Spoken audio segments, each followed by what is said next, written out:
విజయనగరంలో వైఎస్ఆర్సీపీ విభాగం ఆధ్వర్యంలో ఆందోళన చేపట్టారు. మెడికల్ కాలేజీలను ప్రైవేటీకరణ నిర్ణయాన్ని ఉపసంహరించుకోవాలి అని డిమాండ్ చేస్తూ అంబేద్కర్ విగ్రహానికి వినతి పత్రం అందజేశారు. తమ వాళ్ల సంపద సృష్టి కోసం చంద్రబాబు ప్రైవేటు పరం చేస్తూ ఉన్నారని వైఎస్ఆర్సీపీ నేతలు మండిపడ్డారు.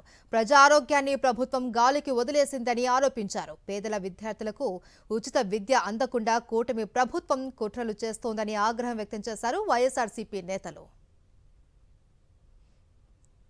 ఈ రాష్ట్రంలో ఎన్నడూ లేని విధంగా 2019-2024 మధ్యలో 17 మెడికల్ కాలేజీలు చరిత్రాత్మకమైన నిర్ణయం జగన్మోహన్ రెడ్డి గారు చేశారు. 17 కాలేజీల్లో కూడా 5 కాలేజీలు అడ్మిషన్లు అయ్యేవి. 2550 సీట్లు వస్తే ఈ కూటమి ప్రభుత్వం అడ్డుకునే పరిస్థితి ఉంది. బాబాసాహెబ్ అంబేద్కర్ పుట్టిన దేశంలో అంబేద్కర్ రాజ్యాంగం లేదు, రెడ్ బుక్ రాజ్యాంగం నడుస్తుంది. ఈ రోజు ఎవరైనా స్వేచ్ఛగా మాట్లాడితే వాళ్ళ మీద భౌతికమైన దాడులు కానీ అక్రమ కేసులు పెట్టి దళితులు ఉద్యోగస్తుల మీద కూడా వేధింపులు సాగుతున్నాయి. వెంటనే ఇవన్నీ కూడా ఆపాలని మా డిమాండ్. ఇవాళ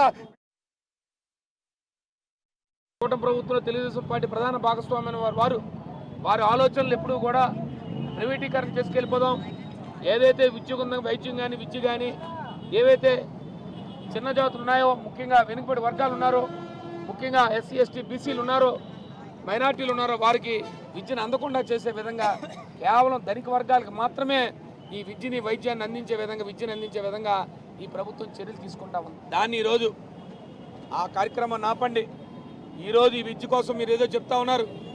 ఈ ప్రైవేటీకరణ చేయడం వల్ల ఎవరికి ఇబ్బంది లేదు, ఈ ప్రైవేటీకరణ చేయడం వలన ఏ ఒక్కరికి నష్టం కలగదని చెప్పి మీరు చెప్తున్న మాటలు, కళ్ళబొల్లి మాటలు చాలా తప్పు. ఈ ప్రైవేటీకరణ ద్వారా 2 రకాల నష్టాలు. ఎవరికైతే వైద్యం ఉందో ఈ వైద్యం ఉచితంగా అందించే కార్యక్రమం సూపర్ స్పెషాలిటీ వైద్యాన్ని ఈరోజు మళ్ళీ ఖరీదైన వైద్యంగా మారి మళ్ళీ కార్పొరేట్ వైద్యం ఇచ్చి కేవలం ధనికులకు మాత్రమే వైద్యం అందే పరిస్థితి వస్తుంది.